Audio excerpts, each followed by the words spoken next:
Shalom saudara-saudari yang terkasih dalam nama Tuhan. Pada hari ini kita akan mendengarkan sapaan firman Tuhan yang terambil dari Mazmur 94 ayat yang 17 sampai yang 19. Sebelum kita membaca firman Tuhan dan mendengarkan, kita bersatu dalam doa. Terima kasih Tuhan, kembali kami mengucap syukur atas berkat dan kasih karunia yang masih Engkau berikan kepada kami sampai pada hari ini.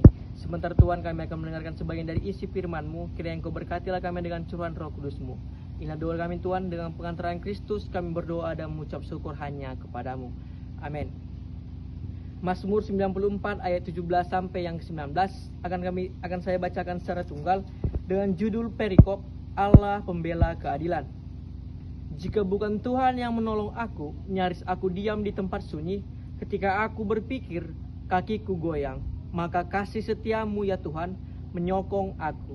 Apabila bertambah banyak pikiran dalam batinku, penghiburanmu menyenangkan jiwaku.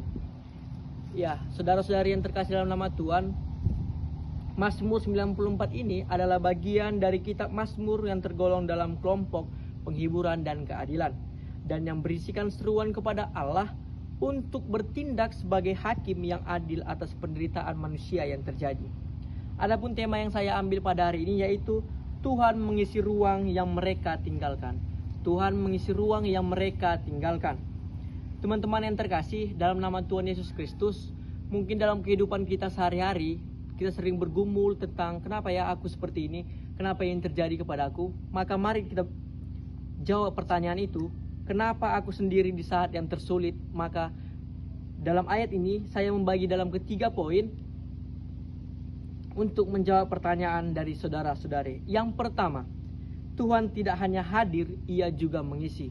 Tuhan tidak hanya hadir, ia juga mengisi. Teman-teman yang terkasih, penderitaan adalah suatu hal yang tidak diinginkan oleh setiap manusia. Seluruh manusia ciptaan Tuhan, manusia-manusia orang yang percaya, hanya menginginkan kebahagiaan, kesenangan dalam hidupnya. Tapi di balik itu semua ada uji coba yang diberikan Tuhan kepada setiap manusia. Bagaimana manusia ini menanggapi untuk melalui penderitaan yang Tuhan berikan kepada mereka. Perlu kita ketahui, Tuhan dalam kasih-Nya yang tak terbatas justru mengisinya dengan sesuatu yang lebih dalam dan kekal. Kita masuk ke poin yang kedua, kasih karunia yang cukup. Seperti yang Tuhan katakan pada Paulus, cukuplah kasih karuniaku bagimu. Cukuplah kasih karuniaku bagimu. Yang dimaksud dari sini ya teman-teman, kasih karunia yang Tuhan berikan tidak pernah putus kepada setiap umat manusia. Mungkin dari kita sering memandang bahwasanya hidup kita adalah suatu penderitaan yang sangat-sangat rendah di hadapan orang. Kenapa sih kita menghadapi ini? Tapi percayalah satu hal teman-teman dan saudara-saudari, Tuhan tidak pernah meninggalkan kita bagaimanapun dunia memandang kita. Karena ada tertulis dalam 1 Yohanes 4 ayat 8 dikatakan bahwa Tuhan mengasihi kita karena Dia adalah kasih itu sendiri, untuk menunjukkan bahwa kasih-Nya kuat dari kehadiran siapapun di dunia ini. Kita masuk yang terakhir teman-teman, penyertaan Allah. Emmanuel, Allah yang menyertai kita. Jadi ketika kita bersedia untuk Tuhan masuk dalam hati kita, ruang kosong itu akan menjadi tempat kudus untuk kita tumbuh dan mengalami pemulihan. Mazmur 23 ayat 4 berkata, sekalipun aku berjalan dalam lembah kekelaman, aku tidak takut bahaya sebab Engkau besertaku, gadamu dan tongkatmu itulah yang menghibur aku. Pada poin yang terakhir ini teman-teman, penyertaan Allah selalu ada dalam setiap kehidupan kita. Jika kita percaya akan penderitaan yang kita alami, percayalah bahwa Tuhan selalu mengikuti setiap iringan langkah kaki kita. Tuhan tidak pernah meninggalkan kita, karena Tuhan tahu anaknya mampu untuk melewati penderitaan tersebut.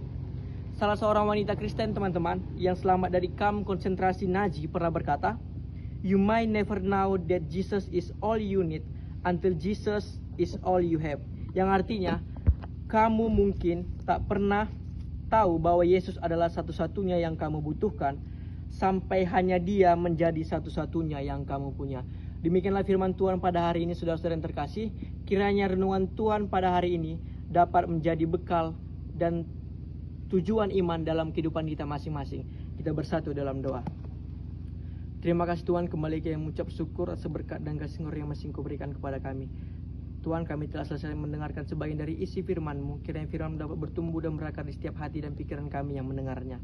Inilah doa dan permohonan kami Tuhan, dengan pengantaran Kristus kami berdoa dan mengucap syukur hanya kepadamu. Amin. Salam.